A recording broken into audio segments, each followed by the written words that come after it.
Coming up on Nittany Game Week. Even with the final result being 0, we know it wasn't good enough just for our standard. It's important to have high standards. Why an early season shutout is nowhere near satisfying for the Nittany Lions D. That dude is different. I know you saw the one he had. We was backed up. He kicked it like all the way to the other side of the field. So he's special. The special teams continue to shine for PSU. How new punter Gabe Wosu changes field position and momentum. Not a lot of speed, but very effective in following his blocks and getting through the gaps. But the shoulders are square. He's going to get extra yardage. And His Holiness takes the transfer portal from Villanova to the Vatican City. Why Pope Leo makes an appearance in our scouting report. This is Nittany Game Week.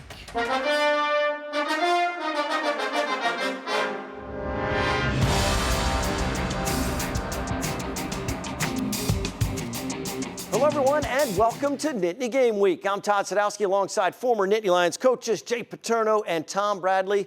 It's an early season shutout for PSU against FIU. Emphasis on the early season. You'll never complain when an opponent fails to score a single point.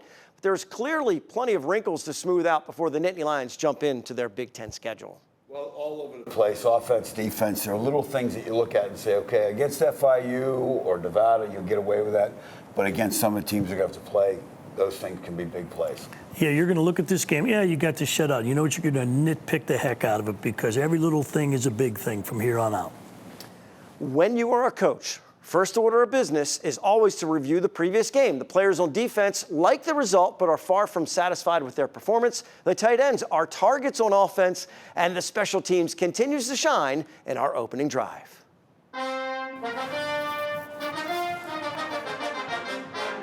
PSU takes the field once again as a 40-plus point favorite. End result, never in doubt. And keep in mind, the Nittany Lions are getting their young players a bunch of snaps to build depth.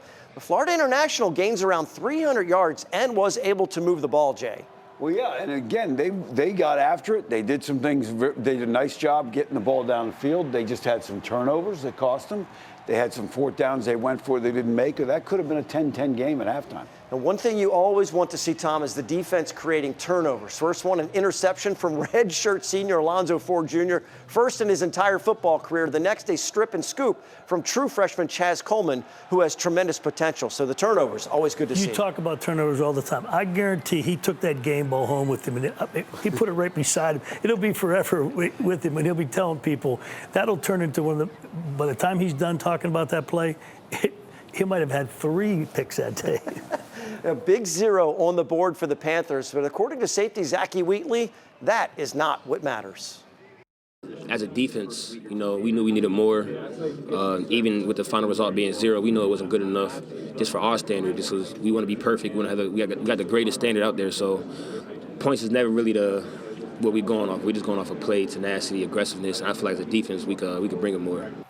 We're not playing fast yet. They're still thinking a lot with some of the new wrinkles in the new defense. We got to get some of those things cleaned up so they can play faster and more natural. Now here's Coleman again. There's an awful lot to like about the 6'4" freshman. On the other side of the ball, we talked about week 1, it got the wideouts involved. The tight ends really became a focal point this week. When you look at them compared to the week before, 8 of the 19 completions went to tight ends, total of 14 targets in that game. And look at the distribution from between week 1 and week 2. You see, against Nevada, it was wide out heavy, running back heavy, and then when you go ahead, you look at 14 catches there for the wideouts and 2 for the tight ends. You flip to the next week against FIU, and now you got 8 catches from the tight end. A lot more balance, Tommy. That creates more problems for you in the secondary. It creates a lot of problems. And one of the great coaching points is, here it is, you're on defense. One of the things you want to be able to play fast. Well, your job as a coach is what is too much? What slows them down? You get to figure that out in this game plan. Hey, I can do this. That one extra thing starts to slow them down. They start thinking too much. So there's a fine line. Once again, in the third phase of the game, the Nittany Lions shine on special teams. A lot of big plays to shift field position or to set up a score. A blocked punt by Dom DeLuca is an instant spark. The punt coverage team downs the ball inside the 5, and new starting punter Gabe Wosu booms one 67 yards to dramatically shift field position. Tom, these are all examples of how special teams can impact a game. I know this for a fact. It's a great stat. how many games you don't win when you get a punt blocked and how many games you do win when you block a punt. No question, Penn State's offense, one of the things that's frustrating is they benefited from great field position in the first 2 weeks. A lot of it because of special teams and flipping the field, punt blocks, punt returns, kick returns, and not translating those into touchdowns enough, and that's going to have to change too. Yeah, add an 18-yard punt return from King Mack into the equation as well. One of the return men, Devontae Ross, has a glowing praise for Wosu, the guy with the big foot now handling the punting duties. That dude is different. I know you saw the one he had. We was backed up. He kicked it like all the way to the other side of the field. So he's special. I mean, it definitely helps out that he's such a great punter and gives me a great look, at practice, getting to catch those punts and then getting in the game. It makes it a lot easier. Yeah, net 50 yards per punt. All three for the game end up inside the 20. Solid debut for Wosu. We'll need that kind of production in the more important games coming up on the schedule. Up next, the Villanova Wildcats. A bit of a wild card on the football field. Not expected to offer much resistance, but will certainly offer up some exotic looks at the Nittany Lions to try and move the ball. Our coaches show us what to look for on the field versus the Cats when we come back on Nittany Game Week. The opening drive is sponsored by R&R Express. Every shipment moved contributes to autism research and inclusion through the Excel Foundation. Learn more at wearerr.com. These are more than just trucks. Every shipment moved by the R&R Express family of companies contributes to the Excel Foundation for Autism Research and Inclusion, funding safe spaces like the sensory room at Penn State's Beaver Stadium and a special event sensory trailer, and giving thousands that were unheard a voice.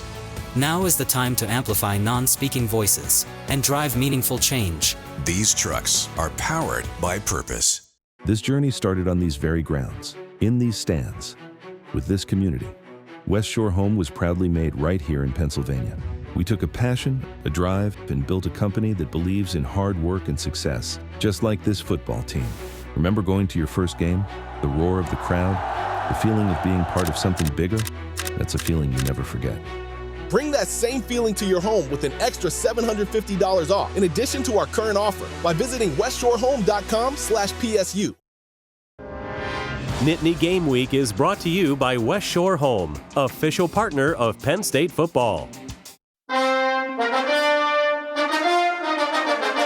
Welcome back to Nittany Game Week. Respect every opponent. Doesn't matter who's on the other side of the ball. They deserve credit for suiting up, lining up, and squaring off with the blue and white. Villanova, an enormous underdog in Happy Valley. They get the attention of our expert coaches, Coach Bradley, Coach Paterno. What information have you gathered watching the in-state opponent that travels from the Philly area for this one? This should be a lot of fun because it's an in-state school. It's a 1AA program, and there's a lot of Penn State alums that know Villanova alums. But I think the thing about you got to understand about Villanova is there's been great continuity and great success at their level. Mark Ferrante, the head coach, has been there since 1986. Their defense coordinator, offense coordinator have both been there for multiple years. Defense top 10 in 1AA football the last 2 years. Let's talk about players to watch. McQuaid, the quarterback, is good. Abbott, if he plays or not at running back, keep an eye on him. He's a big back. If he doesn't, then they've got a capable guy behind him. But the Wildcat, number 3, Robert Prevost, we're going to look at him here in a second. He's really interesting. So let's talk about what they do from an X and O standpoint. They like mobile quarterbacks. They have both running backs next to the quarterback, and the quarterback does a run pass. They pull both guards, they read the backside, and the quarterback throws this down, hands the ball off to him, and that's a tough read for the defensive guys. It's a real tough read for defensive guys. One thing I want to emphasize, too, is if you're playing in this game for Villanova, you know every pro scout's going to come and watch this game. So it's your chance to shine. Yeah, they do a nice job. Abbott is tough to tackle. Let's talk about off that run pass action. They love the play action. Again, pulling the guard again. So this linebacker and these guys are seeing pulling guards. Running backs going, they show run. Now, one of the things about play action passes when you don't have a true protection is if there's no pressure, you read high to low, and Tom, that's what happens here. They don't get a lot of pressure now. He can look for the deep ball. It gives him plenty of time, doesn't it? Yeah, no question. And you move the pocket, that kind of stuff, and that gives you a chance to get the ball downfield. Now, that said, I expect Penn State's corners to challenge those guys. Now, let's talk about moving the pocket, Tom. You and I talk about this all the time. when you got big-time pass rushers. This is against Maryland last year. When you got big-time pass rushers, you got to move that launch point from here to here. And what does that do to a defense when they do that? Well, they have to be aware of the one thing: you don't want to be the Statue of Liberty and be in the same place all the time. Yes. If you want to move that pocket, so they have to adjust their pass rush. And you can see on that pass protection a lot of help for the tackle from the inside and the back. So expect to see that. Now, we talked about the Wildcat, Robert Prevost. He's got a new nickname, Pope Leo. And you can see he follows the blocking here. He's got guys in front of him. And Tom, he really runs the daylight well here. Look at the video. Yes, he does. It's amazing how he does that. He sees the hole and he gets right through there. Not a lot of speed, but very effective in following his blocks and getting through the gaps. But the shoulders are square. He's going to get extra yardage upfield. Yeah. And the fans love him. I mean, look at that. So let's talk about defensively now. One of the things you're going to love is number 31 for Villanova is a throwback, Shane Hartzell. He's all conference. He'll be an all-American type linebacker at that level. They're aggressive up front. He funnels traffic. The whole defense is set up to funnel traffic to linebackers.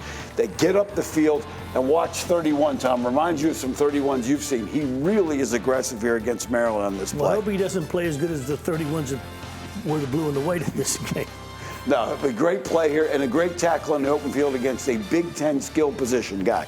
Now, one of the things they've done, they've played Big Ten teams last year and they played Penn State 4 years ago, held us to 80 yards rushing. A lot of cross blitzes inside on rundowns. If you can pick those things up, and these are hard to track, as you know, Tom, if you pick that up, that leaves you vulnerable in the secondary. Well, they're gonna have to take a shot somewhere. So where's it going to be? What do you want to stop? Right. You might want to take your chance to say, we're going to try to defeat you. We think we can handle your wideouts maybe. We're not sure about your run game. We're going to pick one or the other. No question. If you can get the ball downfield, make some big plays, that's good. Now, third downs. We talked about Penn State had some trouble on third downs. A lot of third down blitzes. Here, they're going to put a guy on the tight end to try and hold him up.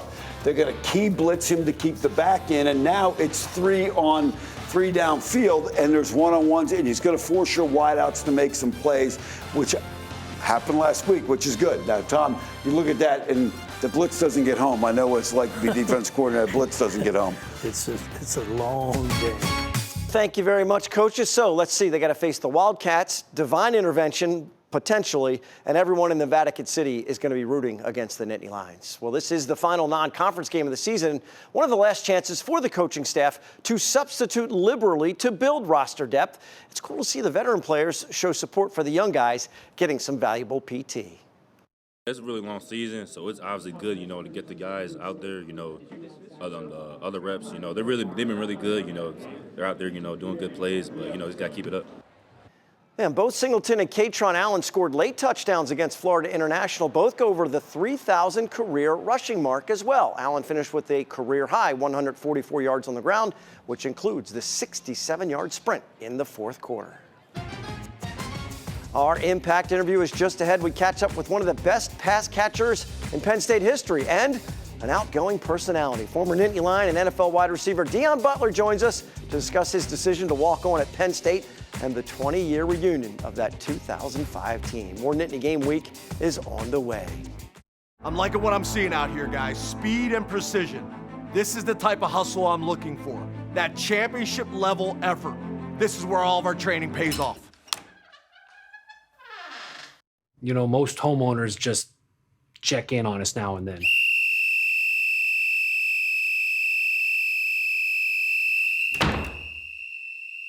Every West Shore home installer is a highly trained employee that can stand up to scrutiny from anyone. Let's go do this! For a fun night out, come to the mountains, the Pocono Mountains. Yeah, we rock the party non-stop like this.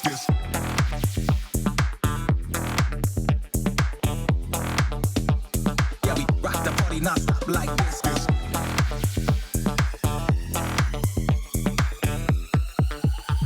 Yeah, we rock the party non-stop like this. Pocono Mountains Nightlife. Find yours at PoconoMountains.com. Impact Interview is sponsored by the Pocono Mountains, where small-town charm meets big adventures. Book your trip today by visiting PoconoMountains.com.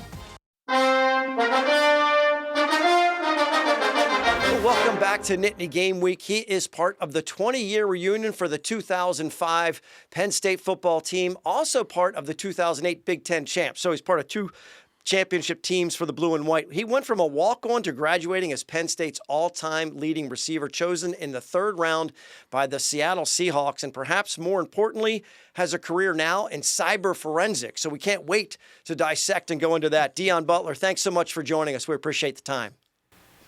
Thank you for having me. I appreciate it. All right. So, look, your impact on the football field is well documented, Deon, but we've seen a lot of video of you making presentations and speeches to young people and talking to them about different things. Where does that come from, and what have you taken from your experiences at Penn State that you can use as you give messages to the younger generation? Well, I think a lot of it, too, right, started at Penn State is just as far as us giving back to youth, right? Like at Penn State, we did a lot for the community there. So you already had that mindset of kind of you're a role model to a lot of kids, a lot of people in that area, and what can you do to make a positive impact? So carrying that with me, once I got into my cybersecurity career, it was just kind of a natural thing, right? There's a lot of people who are interested, right? Cybersecurity is like a new hot thing, but people are interested. How exactly do I get started in that? Can I do it if I'm coming from this type of background, or what are some of the different things that I should do to set myself up for it? So me doing a lot of what I do now, especially for the youth, you think about at that age, people just want to know, give me some advice, give me some guidance. And like I said, a lot of that I'm passionate about, and a lot of that starts from before at Penn State when you're already in that mindset of being a role model to kids and to other people and being a leader in that space. So, Deon, going back to 2005, in the spring of 2005, some of us as coaches started to realize how much speed and explosive talent we had on that team. At what point during the 2005 season, because there weren't a lot of expectations for that team, at what point did you and your teammates sense that this was going to be something special?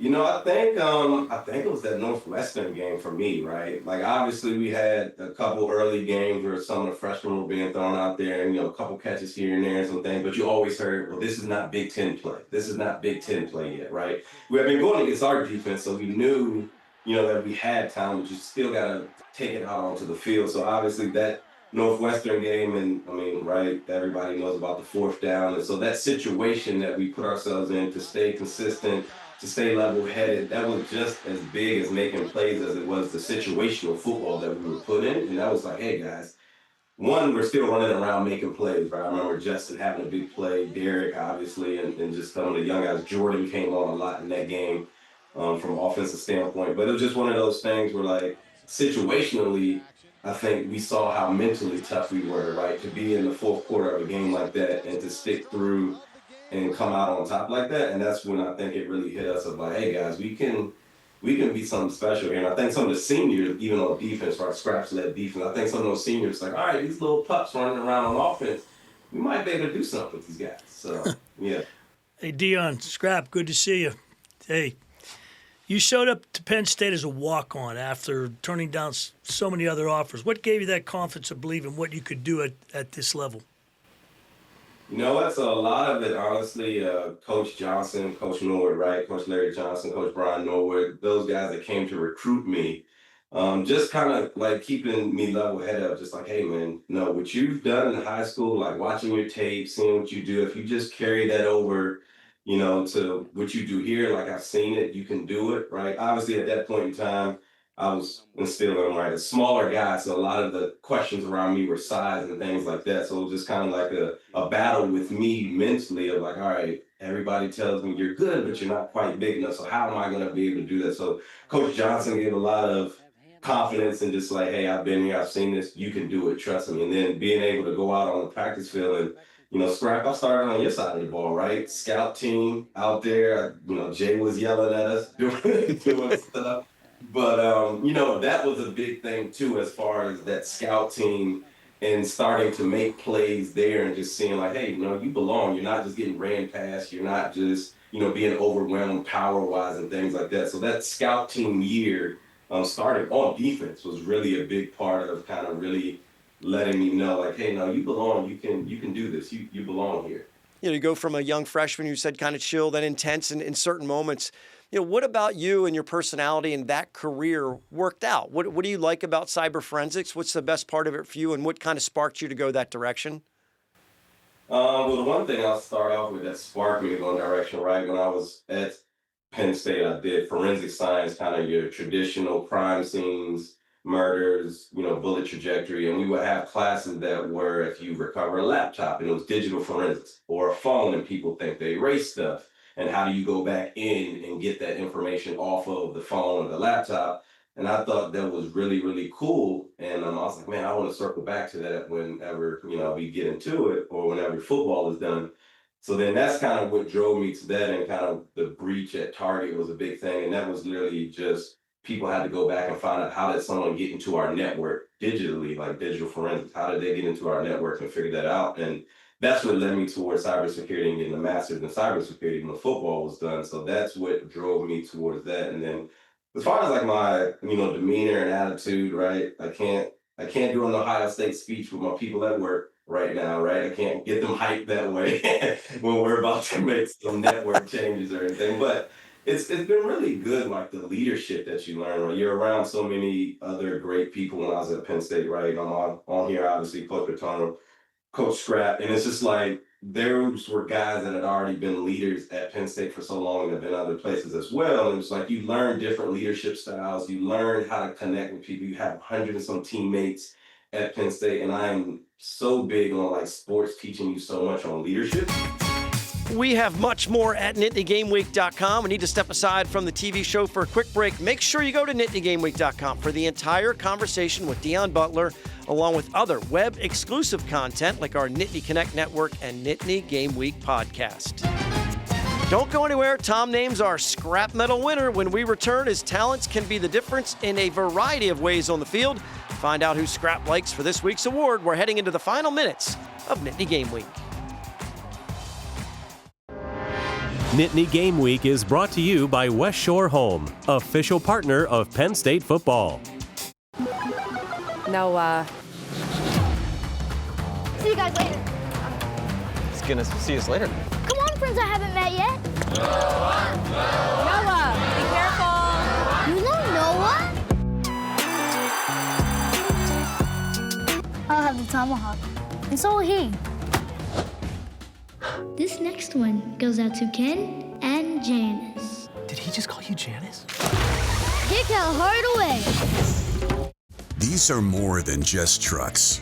Every shipment moved by the R&R Express family of companies contributes to the Excel Foundation for Autism Research and Inclusion, funding safe spaces like the sensory room at Penn State's Beaver Stadium and a special event sensory trailer, and giving thousands that were unheard a voice. Now is the time to amplify non-speaking voices and drive meaningful change. These trucks are powered by purpose. Scrap Metal is sponsored by Burke and Bradley Orthopedics. Located in Pittsburgh, Burke and Bradley Orthopedics is a comprehensive sports medicine practice, providing patients with the most current and innovative approaches in diagnosis and treatment. Time for Tom to recognize our scrap metal winner. This guy adds an important dimension to the PSU offense, an explosive threat down the field. Doesn't take long for Devontae Ross to show what he can do. In his second game wearing the blue and white, Ross catches 3 passes for over 60 yards, including a fantastic one-handed grab on a 42-yard touchdown pass from Drew Aller. He can make people miss in the open field, as he showed against Florida International. He can win one-on-one ball against the defensive back. You get this guy some open space on the field, and he can be a nightmare for pass defenses. Also is a threat in the return game. When he has the football in his hands, hang on. Something is bound to happen, and mostly it's good. It's trivia time. Last week's question, Penn State opened the season against FIU in 2007. Which current coach made his head coaching debut in that game? The answer was Mario Cristobal, the current Miami head coach. Bruce Muchler of Ocala, Florida, is our winner last week. This week's trivia question, who was the only Villanova football player to be inducted into the NFL Hall of Fame? In addition to a television show, we're bringing Nittany Lions together with our Nittany Connect network at nittany-game-week.com, connecting businesses that support the show with our viewers and introducing our viewers to great Penn State-based businesses and their professional services and products. Our goal is to build a team that keeps our hometowns strong. And as you can tell with our Pope Wildcat formation from the scouting report, we like to have some fun on the show, and we have a lot to share with you when it comes to college football. It doesn't all fit into our 30-minute window here. Make sure to check out nittany-game-week.com for web exclusive content. We are getting some awesome Pride picks submitted on the website. Continue to show us your spirit. For Jay and Tom, I'm Todd. Thanks so much for watching Nittany Game Week. We'll see you next time.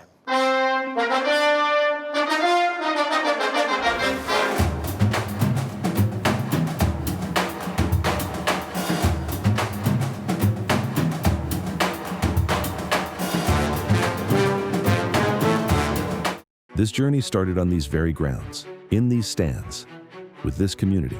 West Shore Home was proudly made right here in Pennsylvania. We took a passion, a drive, and built a company that believes in hard work and success, just like this football team. Remember going to your first game? The roar of the crowd? The feeling of being part of something bigger? That's a feeling you never forget. Bring that same feeling to your home with an extra $750 off in addition to our current offer by visiting westshorehome.com/PSU.